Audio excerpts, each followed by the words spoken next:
For Lord's sake. It is so great to be here in front of the Michigan delegation, in front of the entire Michigan team. Doesn't it feel good to feel good? It feels good to feel good, and this convention is just icing on the cake of all the things that have happened in our state in the past month, all the energy that has changed. The literal energy in the room has shifted. We know it, we can feel it, and in a swing state like Michigan, we know when that energy is shifting because people are coming up to us who have never been political before, who have never talked about democratic politics, who have never been interested before. They're starting to come up to you because you're all the political nerds in your circles, right? Political nerds. Thank you, political nerds. And they're coming up to you and they're saying, like, tell me about this and how do I get involved and how do I do things? So it's been a profound month in the state of Michigan. I am so, so proud to be your nominee for the U.S. Senate in the state of Michigan. I'm so proud. Thank you, guys. I'm so proud. But what I want to do right now is talk about the people who helped me get to this place.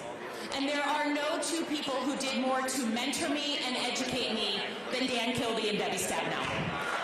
No two people.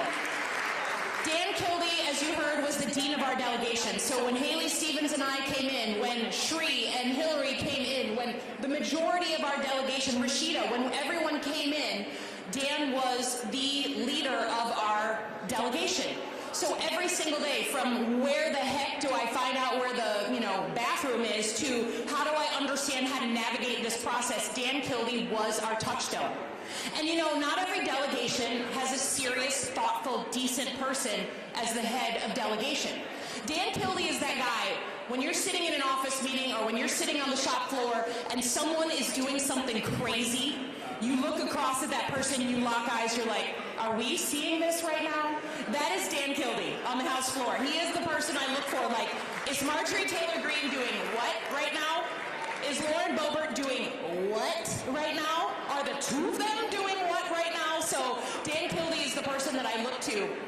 There is no one more decent. There is no one more dedicated to his community. There is no one more funny. I do think it's perfect. I've never heard the mom and dad analogy, but my God, the dad jokes from this guy are so on brand. And it couldn't be a more perfect time to celebrate him because the Midwest is on display and no one is more Midwestern than Dan Kildee. No one is more Michigan than Dan Kildee. And we know, right, because right now we have a Midwesterner as in Tim Walz. We have a Midwesterner in J.D. Vance, right? We see that the Midwest is being recognized. They represent, we all know guys like Tim Walz, right? Don't we? And we all know guys like J.D. Vance. We all know both, right? Tim Walz, the coach, the teacher, the guy who makes you keep jumper cables in the back of your car, right? J.D. Vance, the guy who's splitting us apart, who's angry, who doesn't have hope and positivity to share with other people. Dan Kildee is cut from the first vision, right? The guy who will teach your kid how to drive on the highway, the guy who will mow your lawn if you break your leg, that's Dan Kildee. And there's no one who set the tone for the House delegation more than Dan, and we're going to desperately miss him in the House. Now, it is quite literal to say that I wouldn't be here without Debbie Stabenow. Right?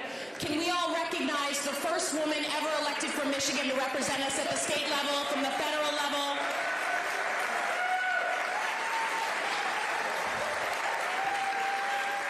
She's amazing.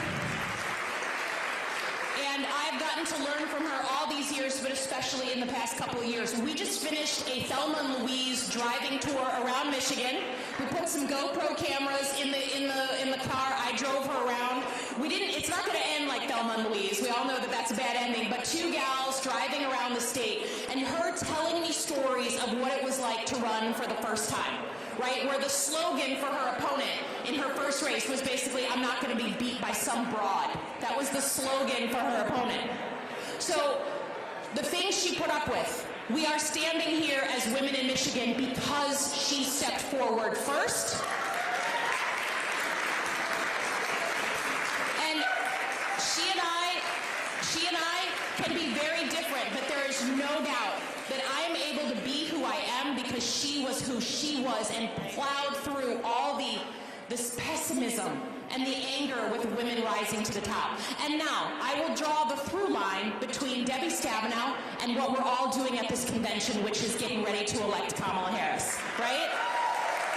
You know, all the media in the back of the room, they're constantly asking all of us who are wandering around this convention, like, what do you think? You know, can we have our first woman president? Do Americans see women as leaders? Can we actually win in the state of, you know, in the Midwest? You want to understand how to elect women to every higher office? Look at Michigan. You want to understand how to do it? Look at Debbie Stabenow and how she did it and how we stand on her shoulders. Michigan women are showing the whole damn country what it means to elect women, and then the good that comes after that. The good that comes from women who are empathetic, right? Who is a better joyful warrior than Gretchen Whitmer, right? Nobody.